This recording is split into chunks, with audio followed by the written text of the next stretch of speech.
Maha I D card कसे काढायचं live आज मी या व्हिडिओच्या माध्यमातून तुम्हाला प्रोसेस दाखवणार आहेत।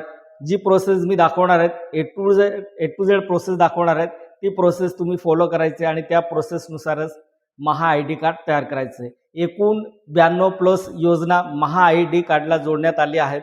आपलं महा आय डी कार्ड काढल्यानंतर आपले जे राशन कार्डमध्ये नाव आहे त्याचं नंबर दिसेल, आपलं क्वालिफिकेशन दिसणार आहे, आपल्याकडे मोटर व्हेकलचं लायसन्स असेल ते सुद्धा दिसणार आहेत। आपलं जेवढं ऑनलाईनमध्ये जेवढे डॉक्युमेंट आहेत ते डॉक्युमेंट आपल्याला महा आय डी कार्डमध्ये सर्व ॲक्टिव्ह होऊन जाणार आहेत।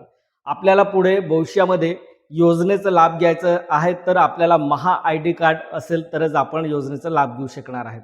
आणि एक फायदा काय आहे याचं, आपण कोणत्याही योजनेसाठी अर्ज करत असतो तेव्हा आपल्याला प्रत्येक वेळेस डॉक्युमेंट अपलोड करावं लागतं, डॉक्युमेंट त्या ठिकाणी सबमिट करावं लागतं।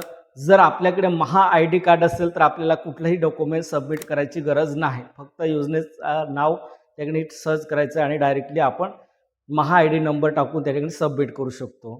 तर मित्रांनो, हे महा आय डी प्रत्येक नागरिकांसाठी आहेत, तर आपल्याला लाईव्ह तुम्हाला दाखवणार आहेत आणि ती प्रोसेस फॉलो करायची आहे। आणि या पद्धतीने बघा, मी जे माझं स्वतःचं महा आय डी कार्ड काढून ठेवले, या पद्धतीने तुम्हाला महा आय डी कार्ड तुम्ही तयार करू शकणार आहेत। तर A to Z प्रोसेस दाखवणार आहेत आणि पहिल्यांदा तुम्ही चॅनलवरती आला असेल तर चॅनलला सबस्क्राईब करून घ्या। सबस्क्राईब आणि बेल आयकॉन प्रेस करायला पैसे लागत नाही। अनेक व्हिडिओ यूट्यूबला पाहिले असेल तुम्ही, आज मी जी प्रोसेस दाखवणार आहे ती सोपी प्रोसेस आहे। या प्रोसेसने जर तुम्ही तुमचं महा आय डी कार्ड तयार केलं तर 100% तुम्ही तुमच्या घरी बसून 1 रुपये खर्च न करता फ्रीमध्ये तुम्ही तुमचं महा आय डी कार्ड तुम्ही जनरेट करू शकणार आहात। चला तर आपण कसे तयार करायचं व्हिडिओ बघू। तर बघा, वेबसाईट ओपन केल्यानंतर तुम्हाला या पद्धतीने पोर्टल ओपन होणार आहेत। तर आपल्याला या ठिकाणी आधार नंबर फिलअप करायचे, तुमचा महा आय डी तयार करा। आधार नंबर आपल्याला फिलअप करायचं नसेल तर आपण रेशन कार्ड वापरून सुद्धा आपण या ठिकाणी नोंदणी करू शकतो। हे केल्यानंतर आपल्याला बघा, हे प्रतिज्ञापत्र आपल्याला रीड करून घ्यायचं आहे, कारण आपल्याला हे सर्व काय सहमती देण्यात आली, आपण या ठिकाणी आपण सहमती दिली आहे किंवा नाही, आणि हे सर्व या ठिकाणी बायोमेट्रिक हे सर्व डिटेल आपल्याला सहमतीपत्रामध्ये देण्यात आले। तर आपल्याला हे डिक्लेरेशन रीड करून घ्यायचं आहे। नंतर या माईकच्या या ठिकाणी आपल्याला अधिक वाचा असं वेबसाईट दिली आहे, या वेबसाईटवरती क्लिक केल्यानंतर आपण या चेकबॉक्सवरती टिक करू शकणार आहे। लक्षात घ्या, या ठिकाणी जर हे आपण या अधिक वाचा या ऑप्शनवरती क्लिक केलं नाही तर आपण हे चेकबॉक्स या ठिकाणी टिक करू शकणार नाही। हे केल्यानंतर आपल्या मोबाईलवरती OTP येणार आहे मित्रांनो,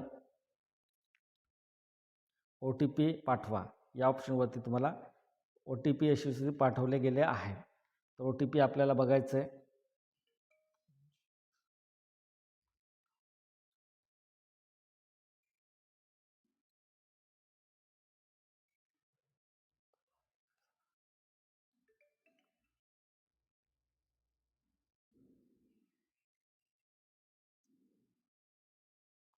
बघा, OTP फिलअप केल्यानंतर आपल्याला 2 मिनिटाचं 1.5 मिनिटाचं या ठिकाणी एक्सपायरी डेट दिली जाते OTPचं। वन टाईम पासपोर्ट, तर वन टाईम पासपोर्ट आपल्याला आलं नसेल तर रिसेंड करू शकतो आपण। आता OTP फिलअप केल्यानंतर सत्यापित करा या ऑप्शनवरती क्लिक करायचे।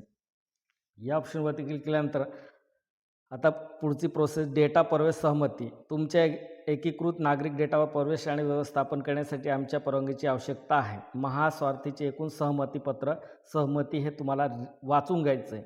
म्हणजे हे मी जर वाचून दाखवलं तर खूप मोठं आहे आणि खूप हे नियम आपल्याला व्हिडिओ जास्त लॉंग जाणार आहे, त्याच्यासाठी आपल्याला हे रीड तुम्ही स्वतः करून घ्यायचं आहे। ही सहमती करायची तारखेपासून 2/7/2024 पर्यंत वैध आहे, ही तारीखसुद्धा देण्यात आली। खाली क्रॉस करायचं आहे, खाली क्रॉस केल्यानंतर आपल्याला या बॉक्सवरती क्लिक करून द्यायचं आहे। बघा, या बॉक्सवरती क्लिक केल्यानंतर मी माझा आधार आणि लोकसंख्या शास्त्रीय तपशील वापरण्यास प्रामाणीकरण, सामायिकरण आणि प्रवेशासाठी महाराष्ट्र सरकारला सहमती देत आहे असं या ठिकाणी हे प्रतिज्ञापत्र आहे, डिक्लेरेशन। नंतर आपल्याला स्वीकृत द्या आणि पुढे जा या ऑप्शनवरती तुम्हाला काय करायचं आहे, क्लिक करायचं आहे। या ऑप्शनवरती क्लिक केल्यानंतर तुमचा जो आधारवरती जो डेटा आहे तो डेटा ऑटोमॅटिक या ठिकाणी दिसणार आहे। ॲड्रेस काहीच फिलअप करायची गरज नाही, फक्त ऑटोमॅटिक हे सर्व दिसणार तुम्हाला।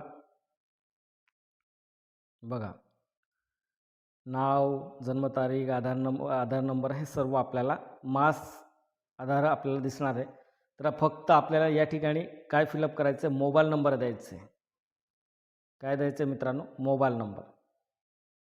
या बॉक्समध्ये तुमचा मोबाईल नंबर द्यायचा आहे आणि ईमेल आय डी तुमच्याकडे असेल तर तुम्ही ईमेल आय डी पण देऊ शकता. तर ईमेल आय डी या ठिकाणी अनिवार्य करण्यात आले नाही, तर ईमेल आय डी नाही दिले तरी चालेल. ॲड्रेस ऑटोमॅटिक येणार आहेत.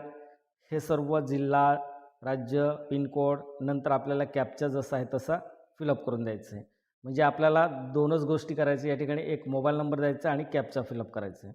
चला तर मोबाईल नंबर या ठिकाणी, तर बघा मोबाईल नंबर फिलअप केलं मी. मोबाईल नंबर फिलअप केल्यानंतर कॅप्चा जसा आहे तसा या ठिकाणी आपल्याला कॅपिटल FPNT जसं आहे तसं या ठिकाणी कॅप्चा फिलअप करायचं आणि जतन करा या ऑप्शनवरती तुम्हाला काय करायचं आहे मित्रांनो, क्लिक करायचं आहे.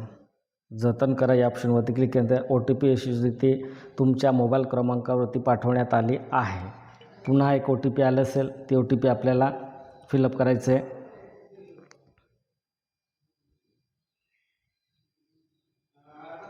तर बघा OTP आलं असेल, ते OTP आपल्याला फिलअप करायचं आहे.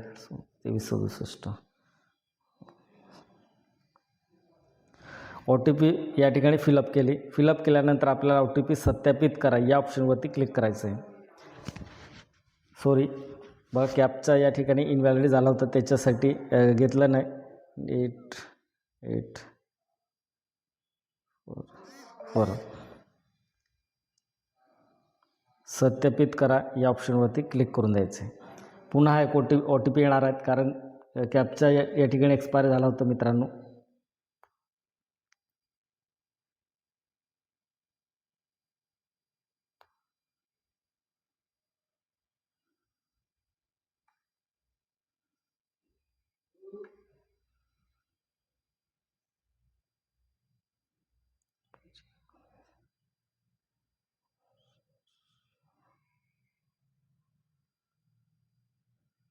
OTP फिलअप केल्यानंतर सत्यापित करा या ऑप्शनवरती क्लिक करायचं आहे.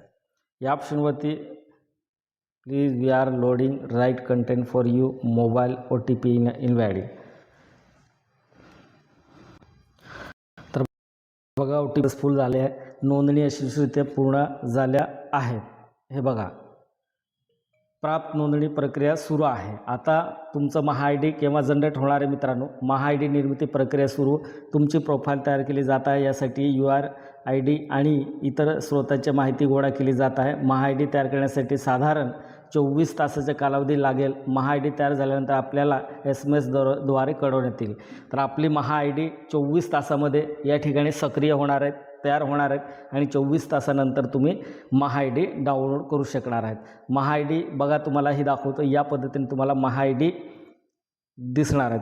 तर आपण 24 तासानंतर पुन्हा या ठिकाणी मुख्य पृष्ठावरती यायचं आहे आणि आपल्या लॉगिनच्या ठिकाणी आपल्याला काय करायचं आहे, आपलं आधार नंबर किंवा मोबाईल नंबरने आपण लॉग इन करून आपलं MAHA-ID डाउनलोड करू शकणार. तर ही सोपी पद्धत आहे.